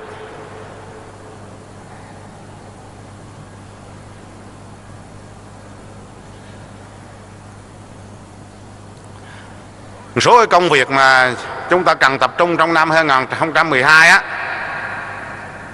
thì cái thứ nhất á là cái trách nhiệm của ban tổ chức sẽ tham mưu cho cấp ủy để quy hoạch cán bộ cho nhiệm kỳ đấy. Mà còn có hơn 3 năm nữa thôi nha, hơn 3 năm nữa. Ban thường vụ này, ban chấp hành này, bí thư thành ủy Đà Nẵng này, phó bí thư thường trực này là ai này, trưởng các ban đảng này, rồi chủ tịch các phó chủ tịch hội đồng nhân dân này, ủy ban nhân dân thành phố này, rồi chủ tịch ủy ban mặt trận này, trưởng các đoàn thể này, rồi giám đốc các sở này, rồi bí thư các đảng bộ trực thuộc này, chủ tịch ủy ban nhân dân các quận huyện. Mỗi chức danh đó, quy hoạch từ 2 đến 3 người. Đấy, 2 đến 3 người, ít nhất là phải 2, mà không được làm lấy được. Không làm được. Quy hoạch tại chỗ đó cũng được, mà nhìn ở chỗ khác bỏ vô đó cũng được, miễn là phải có 2. Rồi công khai hóa ra cho toàn đảng, toàn quân, toàn dân biết cái quy hoạch đó đấy, để mà người ta theo dõi, người ta giám sát, thi đua với nhau. Chứ còn quy hoạch một ông thì ổng thấy con mình ổng thì thôi, giống như công một trong gia đình đó là thôi, nó sinh đủ chuyện hết. Phải mấy ông kìa, cái rồi thi đua với nhau, giám sát, tới hồi nó ông nó tốt nhất mình chọn, thế thôi. Phải có cạnh tranh. Mà nhiệm kỳ đấy nhá, cỡ mà quy hoạch chủ tịch ủy ban nhân dân á, là gì? Là trình bày đề án. Nếu tôi trúng cử chủ tịch ủy ban nhân dân, tôi sẽ làm 3 vấn đề sau đây. 1, 2, 3. Vấn đề gì? Kẹt xe, ngập nước hay ô nhiễm môi trường nó đây. Và cái cách làm như thế nào? Tiền ở đâu ra làm? Ở đây. Rồi người dân, rồi cán bộ, rồi họ quan sát ông, bản thân ông lâu nay công tác như thế nào, vợ con ông ra làm sao, thư ký riêng ông ra làm sao, để họ cầm cái lá phiếu họ bầu.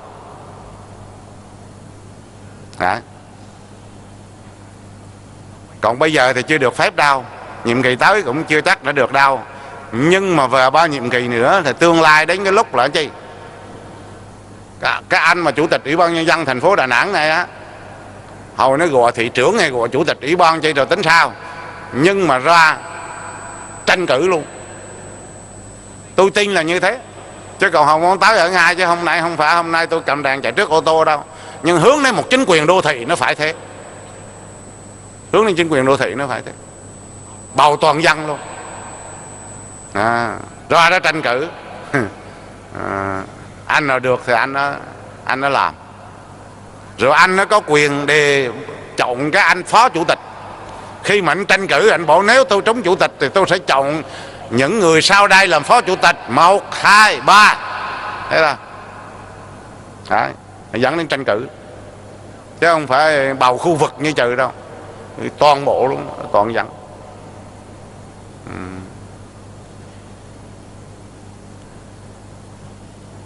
Lúc đó có khi cỡ năm 2018-20 gì rồi, có khi hồi nó là có chính quyền đô thị, có cảnh sát đô thị, chứ không phải như bây giờ đâu.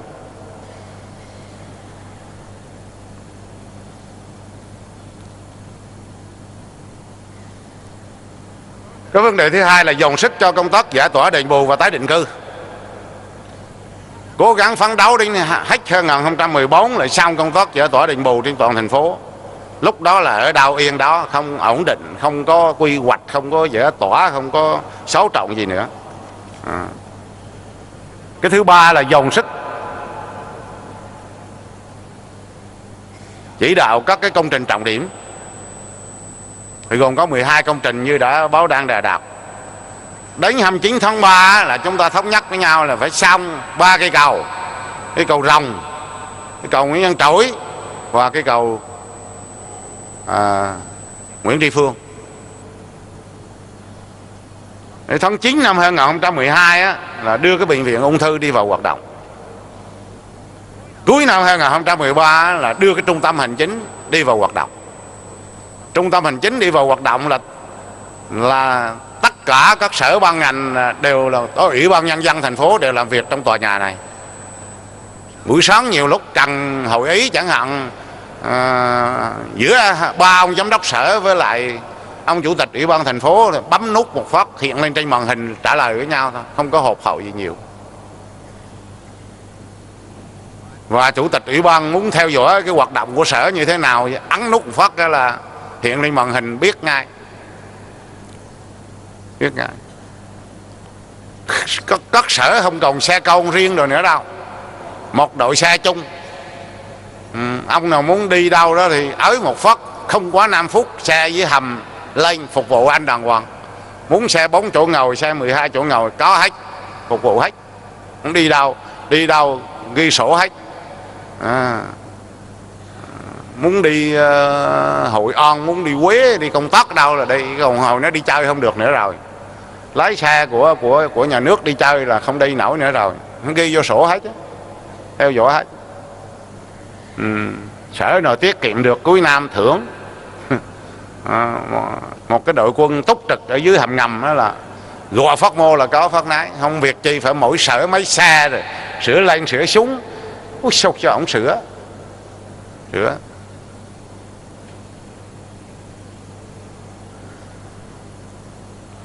Ổng tự dắt hay không thôi chứ lũng một lỗ, ổng hô 3 lỗ thì bố mình cũng chịu thôi chứ.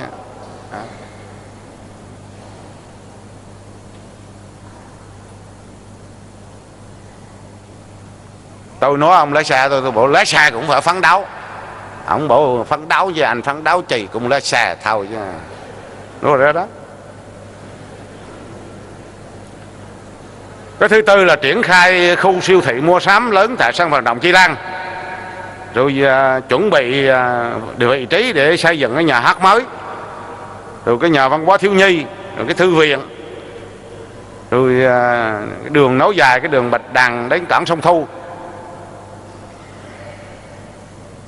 và chuẩn bị cho 2 cái cầu đi bộ.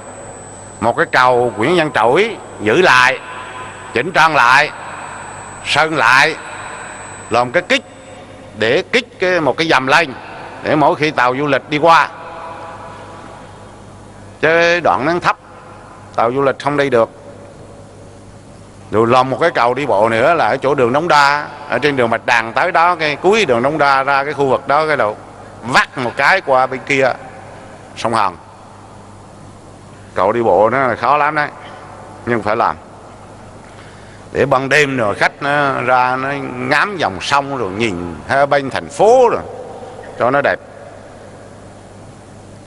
Rồi tập trung chỉ đạo khu công nghệ cao và khu công nghệ thông tin tập trung, rồi cái cơ sở 2 của khu công nghệ phần mềm. Cái thứ 7 là chuẩn bị khơi thông cái sông Cổ Cò đi từ Đà Nẵng. Vừa rồi tôi với lại anh Hải bí thư Quảng Nam, với lại tôi với anh Tuấn phó chủ tịch ủy ban, với trong kia thì có anh Hải bí thư, anh Thanh chủ tịch, mượn cái máy bay của sư 372 là bay dọc theo sông Cổ Cò rồi bay tích trên Trà My đó, để mà hỗ trợ Quảng Nam xây dựng cái trường dân tộc nội trú ở trên Nam Trà My. Thì phải khơi sông ở không Cổ Cò để đi đường thủy làm sao mà nối khách từ trong Hội An nó ra nó cập cảng sông Hàn, cập bến sông Hàn cả ban ngày ban đêm đó. Sở Văn hóa Thể thao Du lịch suy nghĩ đi, chính sách hỗ trợ cho những cái người đóng tàu thuyền nó ra sao, những cái nhóm ca hát mà trên phục vụ trên tàu nó ra sao, ẩm thực ăn trên tàu nó ra sao, Chứ không họ đi lần cái họ chán không bao giờ họ tới. Mà không chuẩn bị từ bây giờ là thất bại. Đó. Có khi mình chưa có thói quen. Ông ra ngoài sông Hương nữa ban đêm đi họ hát hò này khóc các thứ rồi cũng đừng có số thổi vui vẻ. Mình đây 10 giờ đi ngủ hết rồi, lồm cho cái dòng sông Hàn nó sôi động lên về ban đêm.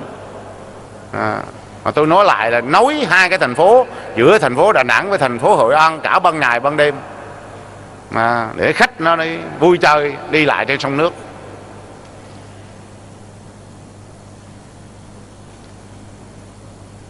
Rồi cái bãi xe ngầm rồi không có thể phạt dân được. Khi nào nhà nước chưa tổ chức được những bãi giữ xe thì họ bí quá họ phải đậu lung tung đó thôi, chứ trừ họ bỏ đâu chứ. Mình cấm thì mình phải soạn ra có cái chỗ cho người ta đậu chứ. Trừ có nhà người ta có chỗ họ để, chứ có nhà bí quá không có nữa thì phải ban đêm chạy quanh quanh ban ngày rồi ban đêm về đậu đỡ ra nữa thôi. Sáng ra mới mở mắt ông tới ông phạt thì phạt thì họ phải chịu thôi, nhưng mà không tâm phục khẩu phục, phải làm những cái hầm để xe. Rồi hồi đó ai không súng đó thì hồi nó mới phạt. Thì bây giờ Trăng Nam nay triển khai đi. Rồi nhà vệ sinh công cộng này, rồi trường du lịch quốc tế này, tôi chỉ đạp tay lên thôi. Rồi cái thứ 7 là hình thành hệ thống sân golf này, casino này, vũ trường này, có cái điểm đến du lịch như Bà Nà, Sơn Trà, Ngũ Hành Sơn, Bảo tàng Cham, vườn tượng, quán bar, karaoke, khu ẩm thực này. Tức hình thành một cái khu ẩm thực cho nó, chứ hiện nay như thế chưa ngầu. Khuyến khích cho người ta hình thành những khu ẩm thực để khách du lịch người ta đến. Còn casino nó thì Ủy ban Nhân dân Sở Kế hoạch Đầu tư nghiên cứu xin mở rộng, tăng thêm cái số bàn lên chứ. Thế giới làm gì có casino mà có bãi bàn. Casino mà có bãi bàn thì chơi cái gì. Khách lấy đồng đó là bắt đầu phải chầu chực, họ chán họ không muốn đến, không muốn chơi nữa. Mình không khuyến khích cái đó, nhưng mà dùng cho người nước ngoài thôi. Cái thứ 8 là đưa hình ảnh cái Đà Nẵng lên sóng vệ tinh. Tôi nói anh Hùng, ảnh bảo mấy nơi nó có chương trình này khác bộ. Ủa thì có được thì mình có được chứ. Ông ở đây ông bật đè lên, ông mở ra được đài truyền hình Hải Phòng, đúng không? Nhưng ông ra Hải Phòng ông bật lên thì có thấy Đà Nẵng đâu, không thấy gì hết. Đà Nẵng chìm nghỉm. Ở trên có Hà Nội, có Hải Phòng, có thành phố Hồ Chí Minh, có Bình Thuận, có Vĩnh Long, có nhiều nơi có lắm. Còn ông Đà Nẵng ở đâu không thấy gì hết. Tịch câm. Năm nay là phải phấn đấu mà leo lên trên trời nó chiếu súng cho rồi. Còn chương trình như thế nào thì ông phải lo lấy. Phải lo lấy. Rồi chỗ ông Sở Văn hóa Thông tin có mấy cái đoàn. Rồi đà phát thanh truyền hình này có những phòng ban này khác. Các anh phấn đấu làm sao để mà cứ mỗi tuần á, vào thứ 7 hàng tuần chẳng hạn, mà dân Đà Nẵng người ta mở ra cái kênh đài truyền hình ông, người ta xem được một cái vở kịch vui. Nó thư giãn cả ngày, cả tuần làm việc như thế. Họ trong cho đến cái thứ 7 coi thử mấy anh cha này có cái vở gì. Khó lắm đấy, nhưng mà phấn đấu làm. Chứ đừng có khô khan mở ra toàn chiếu hộp miết, chỗ này hộp chỗ kia hộp, ngang chán đi. Ông phải có cái chương trình văn nghệ giải trí thật hấp dẫn, đặc sắc. Còn cần phải kinh phí bao nhiêu này thì các ông báo cáo. Cái thứ 9 là đôn đốc các nhà đầu tư để đến đầu tư Đà Nẵng. Những dự án dở dang sắp tới là lần lượt mời từng ông. Dự án nữa 5 năm rồi không chịu đầu tư, bây giờ cam kết năm 2013 có đầu tư không? Nếu đến ngày tháng đó mà không đầu tư thì thành phố sẽ thu hồi đất và trả lại tiền theo giá thị trường. Thế là anh thò bút anh ký vô xuống, anh nghe nó trả lại theo giá thị trường. Mà bữa nay là giá bất động sản đang xuống, anh bán không nổi nữa, mà trừ anh nghe nó trả lại giá thị trường là anh mừng lắm. Ký vô rồi đến lúc đó là đem ra đấu giá. Đấu giá đó 10 đồng không có ai mua phải không? 10 ngày sau súng cộng 8 đồng, không mua hả? Hạ súng 7 đồng, 6 đồng, 5 đồng. Đến hồi nào có ai mua thì lấy cái tiền nó trả cho ông, đưa cái người mới nó họ làm thế thôi. Đấy, chủ trương sắp tới đấy. Cho nên về phía ủy ban chuẩn bị sẵn cái tinh thần để tôi sẽ gặp từng nhà đầu tư một, ký cam kết.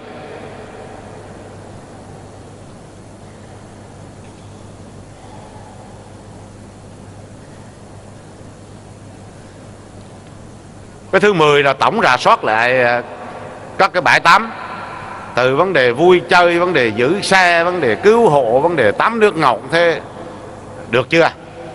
Còn cái gì cần phải khắc phục để phục vụ cho mùa hè.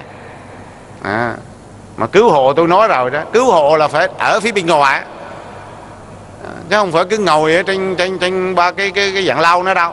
Ngồi là một phần rồi, nhưng phải có ở ngoài, để khi mà họ rồi cắm cờ để không cho họ ra khỏi khu vực đó, đảm bảo làm sao trên những bãi tắm của thành phố Đà Nẵng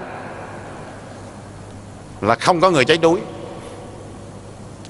Tức là có cháy đuối là có người bị đuối là cứu ngay, bởi vì giữ cho cái môi trường du lịch. Cái điểm thứ 11 á là đến ngày 31 tháng 12 năm 2012 là chấm dứt hoạt động của cái cảng sông Hàn, di chuyển cảng qua phía bên kia. Chiều hôm qua tôi có làm việc với anh Thu, anh Dũng, cảng Đà Nẵng, nhâm nhương cho mấy tháng, nó dứt khoát, không có nhâm nhương gì. Tới hồi đó là không di chuyển đi thì cũng chả hoạt động nổi. Tôi sẽ rà soát lại cái nghị quyết mà còn điểm này chưa rõ, là 6 tháng đầu năm này cho vô nghị quyết của thành ủy, 6 tháng đầu năm này cho vô nghị quyết của Hội đồng Nhân dân, để nói rõ là cái việc nó chuyển thành cái cảng để phục vụ cho du lịch. Cho nên hồi đó có muốn hoạt động không cho xe tải chạy ra chạy vào cái cảng đó, mấy cái tuyến đường du lịch, đường Nguyễn Tất Thành, đường Bạch Đằng là toàn đường du lịch. Cái ông xe tải nào mà vào khu vực đó là phạt, là yên trí là ông phải đi thôi. Khó khăn gì thành phố sẽ tìm cách để có cái hỗ trợ phối hợp để làm cho nó tốt, không có bằng lui, không có bùi loan gì chỗ này. Khu vực đó là làm cho nó đẹp lên. Cái vấn đề thứ 12 á là đẩy mạnh cái chương trình 3 có, trong đó có nhà ở, rồi đặc biệt là cái có việc làm. Thì lần này phải kiên quyết khôi phục lại cái chợ việc làm đi. Mà làm cho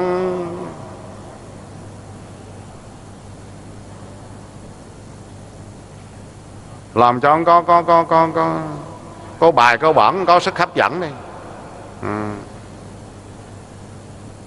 Rồi kiểm tra lại các cái hộ nghèo, hộ đặc biệt nghèo thì cũng phải làm thẻ rồi cho đầy đủ, rồi xác định là các cái đối tượng mà phải phối hợp với các địa phương ở dưới này chăm sóc. Hôm kia đây hộp mày phụ nữ có chị bác sĩ nó chỉ phát biểu gì không, cái đối tượng nghèo chứ có bà đánh mà tóc xanh tóc đỏ mà giống như Việt kiều đó, cũng nói bữa để nói là Sở Lao động Thương binh Xã hội phải sâu sắc hơn nữa. Tất nhiên có người ta thoát nghèo rồi phải duy trì mấy năm rồi các thứ biết cả rồi.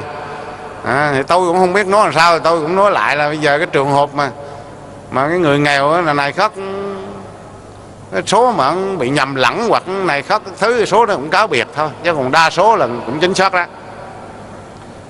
Cái thứ 13 là xử lý chống ngập và ô nhiễm môi trường, rồi cải cách thủ tục hành chính, rồi giải quyết khiếu nại tố cáo. Giải quyết khiếu nại tố cáo là sắp tới sẽ ra lại từng trường hợp một lần chốt, đối thoại lần chốt. Rồi anh nào mà cứ trời không chịu đất, đất không chịu trời, đưa ra dân kiểm điểm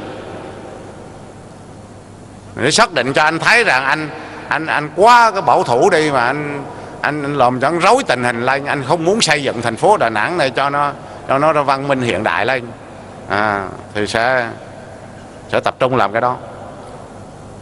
Cái 14 là triển khai khảo sát thiết kế tàu điện ngầm và giao thông nội thị.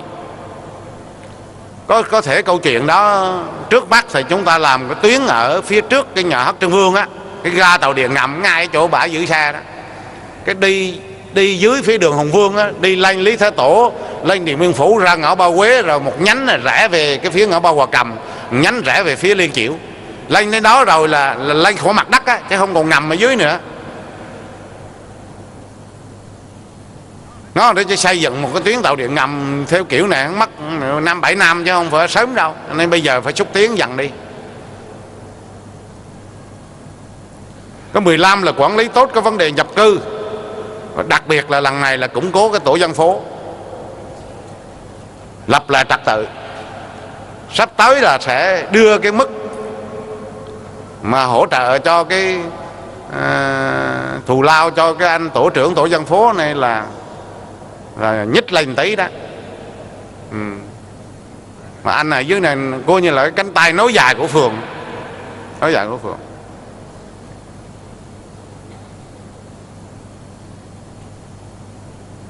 Kiểm tra vấn đề xử phạt hành chính về tạm trú rồi các thứ là lòm siết bộ lông lại, chứ không phải để như hiện nay đâu, thả lỏng như hiện nay đâu. Rồi cải cách thủ tục hành chính, rồi củng cố đường dây nóng. Đấy, cái đường dây nóng bây giờ mấy bữa nay hoạt động là có hiệu quả đó. Đường dây nóng mà 05113 rồi 888 đó là sẽ để chỗ vũ trường, chỗ quán bar, chỗ quán cà phê, chỗ trên đường phố đăng trên báo, để cho cái mình ở đây thì dễ, nhưng mà du khách ở các nơi người ta đến đây mà bị bắt chặt, bị gây khó dễ, họ không biết kêu ai hết, gọi đường dây nóng. Nhưng nóng bữa nay là nóng thực sự đó, có cả chục người ở đó đấy, lộn cả 24/24, ban đêm ngủ lại trực máy rồi đàng hoàng. Và có cái phòng xử lý nhanh. Phòng này sẽ phối hợp với đội cảnh sát trật tự của công an thành phố để giải quyết một số cái vấn đề. Chỗ này hát karaoke ồn quá, không cho ngủ, không cho hạp, gọi đường dây nóng, ập xuống lập biên bản xử phạt. Không, bây giờ không nói nhiều nữa. Rồi nói luôn, đây là nói ở đây chứ ông nào, ông còn ông nào nữa. Ông thương chủ tịch ủy ban nhân dân quận Cẩm Lệ, ông còn bí thư kiêm chủ tịch nhiều việc quá. Tôi điện thoại tôi nhắc anh 2 lần rồi đó nha, nhưng mà đến hồi hôm nay tôi thử coi thử, vẫn cả ầm cái khu vực đó, có nghĩa là anh chưa triển khai gì hết. Mặc dù anh làm tốt có cái thứ khác, nhưng cái thứ này làm không tốt phải nói thôi. Rồi mấy cái quán ở khu vực đó bữa nay truyền hình trực tiếp tôi nói đó, tôi không muốn phạt đâu, nhưng mà bị phạt đó là đừng trách móc đó, đừng trách móc. Mình phải chấp hành những cái quy định chung. Rồi cái thứ 16 là giảm tai nạn giao thông. Đề nghị cảnh sát giao thông là yêu cầu các cái xe ben chở đất chạy chậm cái tốc độ lại, không để đổ đất đá cát xuống đường. Rồi cả phân làn, rồi kiểm tra mũ bảo hiểm. Cái phân làn đó là bây giờ cứ anh nào đi lắng, bắt đầu 1 tháng 4 anh nào mà đi lắng qua cái làn đường, ô tô lắng qua xe máy cũng phạt, mà xe máy lắng qua ô tô cũng phạt.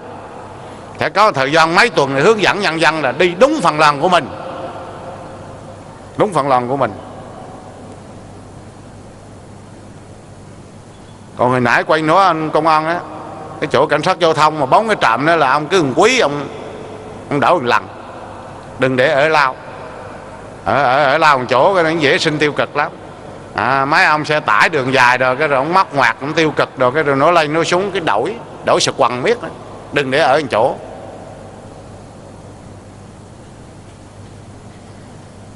Thứ 17 là phát động cái chiến dịch làm sạch đẹp thành phố.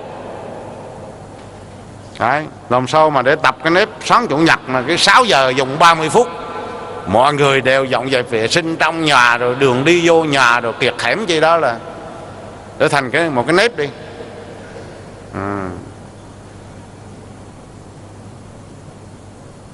Cái 18 là tổng tấn công tội phạm và ma túy. Đấy, và cả thiếu niên hư nữa. Nếu hư là bữa trước bên đây gặp cái số thiếu niên hư đó thì báo cáo là số tiến bộ được 47%, còn 5 mấy % là chưa tiến bộ. Thì thôi gọi mấy ông đây là lần này thì không đi Sơn Trà, không đi Bà Nà, không vô trại giam Hòa Sơn nữa đâu. Gặp tôi hỏi thăm là ông một lần nữa là ông có muốn vô các trại giáo dưỡng không, để tôi tính đường nữa. Gặp ông tôi hỏi lại lần nữa cho ông yên tâm, để bữa sau mà có tấm ổng đi thì ổng cũng đừng có thắc mắc chi. Còn cứ hệ có con có cháu thì phải giáo dục, để cho nó hư, để cho nó làm rối xã hội thì phải bị cưỡng bức đi giáo dục giáo dưỡng, không có nói gì hết.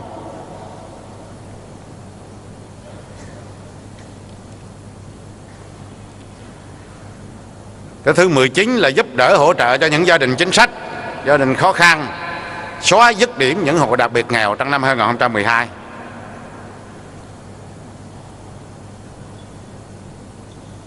Rồi cái thứ 20 thì tổ chức tốt cái cuộc thi pháo hoa quốc tế cũng như dù bay quốc tế.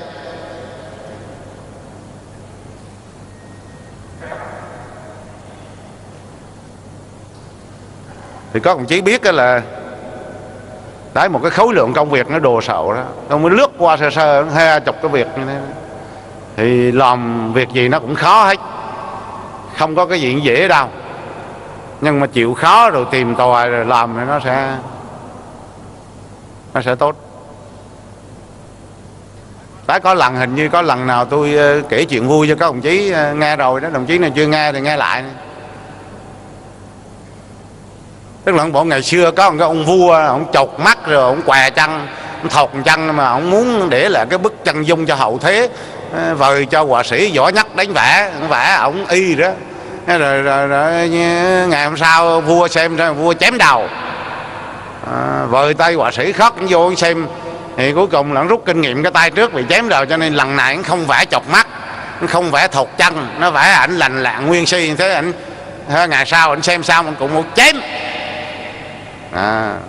Thế là cả làng họa sĩ Tây Mô cũng sợ hết, không biết đánh Hồi Mô đánh cái số phận mình đây.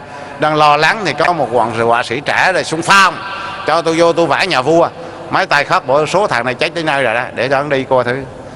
Thế nhưng mà cái tay họa sĩ trẻ này vô gặp ông vua rồi, ông vua cũng thấy lạ thôi, để cho nó vô thêm bờ.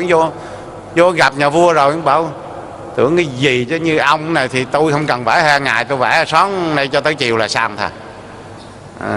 Thế nó vẽ xong bức tranh đó là nhà vua xem khen lấy khen để và thưởng bậc vàng châu báu quá trời trời, khệ nệ mang về. Biết ông vẽ là sao không? Ông vẽ là nhà vua là phi trên một con ngựa, cái chân thọc nó ở bên kia cái hông con ngựa rồi làm sao thấy được. Cái rồi mới nheo mắt lại, mới dương cung ra này bắn, thì cái mắt vẫn đuôi những chọc nó là ai thấy đâu. Thấy một cái bức tranh mà nhà vua phi ngựa hùng dũng như thế thì nhà vua khen quá trời. Cuối cùng là tay võ kia thì chết, tay sau là nó có kiểu làm của nó, và cuối cùng là nó không những nó sống mà nó được thưởng nhiều tiền bạc châu báu nữa. Qua cái chuyện đó tôi muốn nói các đồng chí là trừ những vấn đề nó quá khó đi, mà thế giới rồi khoa học rồi chưa nghiên cứu ra, còn lại những cái việc mà tôi đang nói với các đồng chí đây đều có lời giải hết. Chẳng qua là mình tìm không ra thôi. Mình tìm tòi không ra, mình kêu nó khó thôi. Chứ còn nếu chịu khó tích cực tìm tòi rồi nó sẽ ra thôi. Sẽ ra.